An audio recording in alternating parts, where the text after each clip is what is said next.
Olá, queridos! Graça e paz! Estamos começando mais uma edição do programa Bate-Papo com o Professor.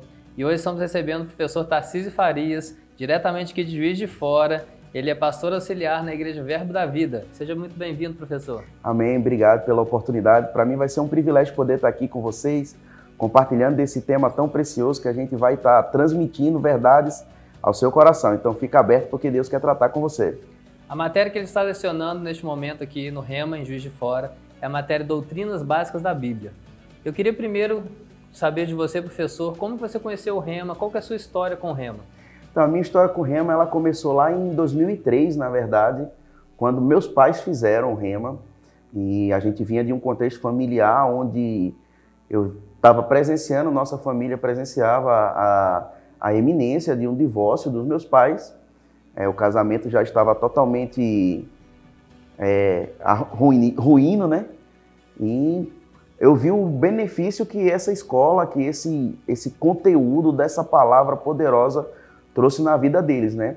Eu ainda era criança, na época não tinha idade para poder cursar a escola, mas desde então, meu pai se formou em 2004, meu pai e minha mãe, e desde então eles se inseriram em trabalhar no Rema. Então, assim, eu sempre me envolvi desde criança dentro do centro de treinamento, e na época que eu fiz o Rema ainda foi no ano de 2009, a idade mínima para ser feito no período ainda era 18 anos, então eu tive que aguardar até 18 anos. Participei da turma pioneira de Uberlândia, então assim, eu conheci o Rema através da transformação que foi o casamento dos meus pais. Então foi por isso que surgiu esse desejo de conhecer também dessa palavra. Muito bom. Então, ó, fica a dica aí, para você que quer ter uma transformação na sua vida, né? Você tem um bom exemplo aqui de um casamento que foi restaurado através dessa palavra. E a gente falou aqui sobre idade, então hoje para você fazer o Rema, a idade mínima é 16 anos. Você precisa ser alfabetizado, saber ler e escrever, ser cristão e ter no mínimo 16 anos. Então a matéria que nós vamos falar hoje é Doutrinas Básicas da Bíblia. O que essa matéria te chama a atenção? O que te motiva para poder estar dando estar ministrando essa matéria? Na verdade, assim, pastor Marco Túlio, o que me motiva muito a falar sobre esse assunto, sobre essa matéria, quando o escritor aos Hebreus vai tratar lá e ele fala que é uma doutrina básica, né? Mexe o meu coração, me enche de desejo de falar sobre esse assunto, que a gente percebe dentro do corpo de Cristo uma falta muito grande, as pessoas querendo construir algo sem ter um fundamento sólido, né? Então, no capítulo 6, no versículo 1, o escritor aos Hebreus ele vai falar muito forte quando ele diz assim: a gente já deveria estar falando sobre outras coisas, pondo de parte esses princípios básicos. Mas quando a gente vai ver sobre o que é esses princípios básicos, a gente vê que as pessoas ainda têm essa necessidade de conhecer. Quando a gente vai falar sobre essa matéria, por exemplo, as pessoas têm uma expectativa às vezes um pouco equivocada, né? Pelo nome, doutrina, porque é muito comum você escutar no meio cristão que doutrina, porque eu sou de doutrina. As pessoas, na verdade, estão se referindo aos costumes, às práticas que elas têm.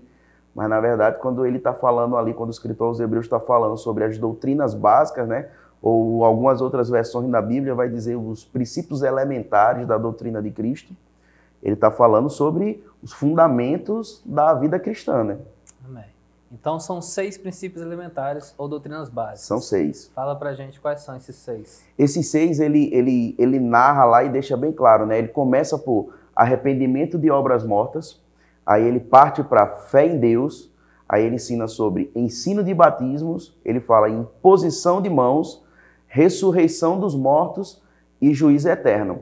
Quando a gente vai olhar esses 6 elementos ou esses 6 princípios, a gente consegue dividir ele, eu gosto sempre de falar que a gente consegue dividir ele em 3 grupos específicos. E é bem interessante, né? Quando ele fala, por exemplo, arrependimento de obras mortas e fé em Deus, ele trata sobre o início da vida cristã, o início da trajetória, de como a pessoa se converte, o início da vida dele em Cristo. Aí ele desenvolve sobre ensino de batismo e imposição de mãos. A gente vai ver o desenvolvimento da vida cristã. A gente pode colocar ali como o início e o meio da vida cristã. E ele fala sobre ressurreição dos mortos e juízo eterno. A gente pode partir da premissa que seria o fim de tudo, né? Então a gente tem 3 categorias, o início, o meio e o fim da vida cristã, dividindo os 6 princípios elementares. Muito bom. Dentro desses princípios elementares, me fala então qual que é o fruto do arrependimento verdadeiro. Esse é um tópico muito abordado em sala de aula, quando a gente vai falar em arrependimento de obras mortas. E o principal fruto de que alguém se arrependeu genuinamente, como a gente fala na matéria, né? Dentro dessa matéria você vai aprender, quando você estiver fazendo essa escola, estiver cursando esse centro de treinamento bíblico, vai aprender que esse arrependimento, na verdade, ele tem sinais de que a pessoa se arrependeu genuinamente, né? E o fruto, o objetivo final desse arrependimento é a transformação real, né? De que a pessoa vivia em algo e agora ela não vive mais porque ela de fato se arrependeu. O arrependimento, o significado dessa palavra, uma das traduções para ela é mudança de trajetória, mudança de rota ou uma mudança de vida, né? Então, assim, esse é o fruto principal do arrependimento. É de fato essa mudança de vida. Fala pra gente um pouquinho o que é viver de fé, viver da fé. Viver pela fé, a gente falou muito sobre isso, passei um dia inteiro de aula falando sobre isso com os alunos. Quando a gente fala sobre fé, né, as pessoas associam fé muito com uma ferramenta, né, como uma chave, um interruptor de uma lâmpada, onde a gente está aqui com esse ambiente iluminado, basta você apertar ali o interruptor e a lâmpada acende, né? Fé não funciona desse jeito. Tanto no livro de Hebreus, a Bíblia vai falar no capítulo 6 que o justo, no capítulo 5 ele fala o justo vive pela fé, e no capítulo 6 ele fala que sem fé é impossível agradar a Deus. Então, o entendimento de fé, essa fé real que a gente trata nessa matéria, essa fé em Deus, é um estilo de vida, ela passa a ser a forma como o cristão vive. A fé não é uma ferramenta que você utiliza num momento de pressão. A fé você vive pela fé em todos os dias da sua vida. Você acorda pela fé, você se move pela fé, você age pela fé, porque a própria palavra vai tratar sobre que tudo que não procede de fé é pecado. Então é necessário que a fé permeie, né, a nossa vida inteira. Então a gente fala sobre isso nesse ponto da matéria. Muito bom. Eu já vi algumas pessoas utilizando a fé como se fosse um botão de emergência, né? Agora eu preciso, liga a fé. Não, é uma vida, né? Como você disse, é um estilo de vida. Exatamente. Tem pessoas que acham que a fé, quando está tudo bem, eu não preciso usar a fé. Isso já está tudo bem. Mas, na verdade, a fé, ela precisa ser utilizada ou precisa ser demonstrada quando as coisas não estão cooperando, mas e para manter as coisas. A Bíblia diz que Deus, pela fé, Ele criou as coisas, mas pela própria fé na palavra, Ele sustenta as coisas que foram criadas. Amém. Fala pra gente, então, quais são agora os tipos de batismo. A gente trata nessa matéria, pastor, com os 3 tópicos que a Bíblia aborda, né, que a palavra do Senhor aborda. Ela fala sobre o início da vida cristã ali, que é o batismo em Cristo, que é você ser inserido no corpo de Cristo. A palavra do Senhor fala, se referindo aos judeus, por exemplo, que eles eram os ramos originais da videira, mas eles foram retirados, e nós que éramos oliveiras bravas, fomos enxertados. Você vai ver posteriormente Jesus Cristo falar sobre isso. Ele diz, olha, eu sou a videira verdadeira, vós sois os ramos. Então, nós somos esses ramos que fomos enxertados nessa videira. Então, esse é o batismo em Cristo. Ele é o ponto de partida, ele é o início. Ele se dá quando a pessoa aceita Jesus como Senhor e Salvador da sua vida. E os outros 2 batismos que a gente trata na matéria é o batismo nas águas e o batismo no Espírito Santo.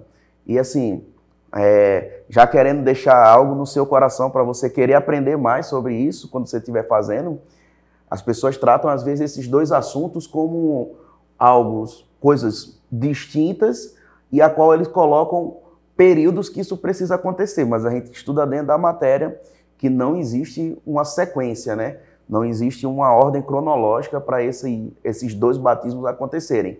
A única ordem é, primeiro a pessoa precisa aceitar Jesus, e os outros 2 batismos, ele não tem uma necessidade de vir primeiro um, depois o outro. Ele pode acontecer, e a gente vê vários exemplos na Bíblia disso acontecendo diferente, em ordens diferentes, em momentos diferentes. Eu posso falar então que o batismo nas águas é só uma demonstração pública daquilo que já aconteceu, que é o batismo em Cristo. Exatamente. A gente não pode menosprezar o ato, porque ele é uma ordenança, né? A gente trata isso na matéria, ele é uma coisa que Jesus Cristo deixou como uma ordenança para a igreja cumprir, né? Ele fala sobre a necessidade da gente ir, fazer discípulos e batizar eles em nome do Pai, do Filho e do Espírito Santo. Então, é uma ordenança de Cristo, porém ele não é para a salvação, e a gente trata muito isso na matéria. Ele não é para a salvação, ele é apenas uma confissão pública de algo que internamente já aconteceu. Sim. Mas ele precisa ser cumprido por ser uma ordem de Cristo. Né? Sim. E o batismo no Espírito Santo seria um revestimento de poder, que eu recebo no mesmo, posso receber no mesmo momento que eu estou entregando a vida para Jesus. Pode. A gente vê, na verdade, existe um momento lá em Atos, a qual Pedro reluta para poder levar essa mensagem, né, do Espírito Santo, essa mensagem de Cristo, do Evangelho de Cristo para os gentios, e ele tem uma visão, e logo após isso, resumindo um pouco, aí na verdade Pedro estava pregando para essas pessoas, a Bíblia diz que eles estavam recebendo com tanta avidez aquelas verdades no coração, que eles foram batizados no Espírito Santo naquele momento. Uhum. Então, assim, esse é um dos pontos que eu falei, que a gente fala na matéria, né? Que prova que não tem esse foco. Quais são as ressurreições da Bíblia? A Bíblia narra sobre 2 momentos de ressurreição, né? Uma ressurreição para a vida e o outro a ressurreição para a morte. Todos 2 partindo da premissa que elas são eternas. Uma a vida eterna e outro a morte eterna. E essa ressurreição para a vida, ela parte do início, começa com Cristo como a primícia dos mortos, e a palavra vai tratando que depois de Cristo vão vir os que são de Cristo. Esses que são de Cristo, a gente entende pela interpretação correta das Escrituras, que se refere à igreja, ou seja, aqueles que já confessaram Jesus como Senhor e Salvador da sua vida e morreram. Aí ele diz, esses ressuscitam e nós, os vivos, seremos transformados. Aí existe aí, a gente parte do início do arrebatamento da igreja. Depois a gente vai ter os mártires da tribulação ressuscitando e também desfrutando e entrando para viver a vida eterna. Posterior a isso, a gente vai ver o julgamento, a gente trata sobre isso quando a gente vai falar sobre juízo eterno, né? A gente vai ver o diabo sendo julgado, o anticristo sendo julgado, o falso profeta sendo julgado e aqueles que aceitaram seguir o caminho da influência desses seres, né? Tá vendo, meu irmão? É muito conteúdo.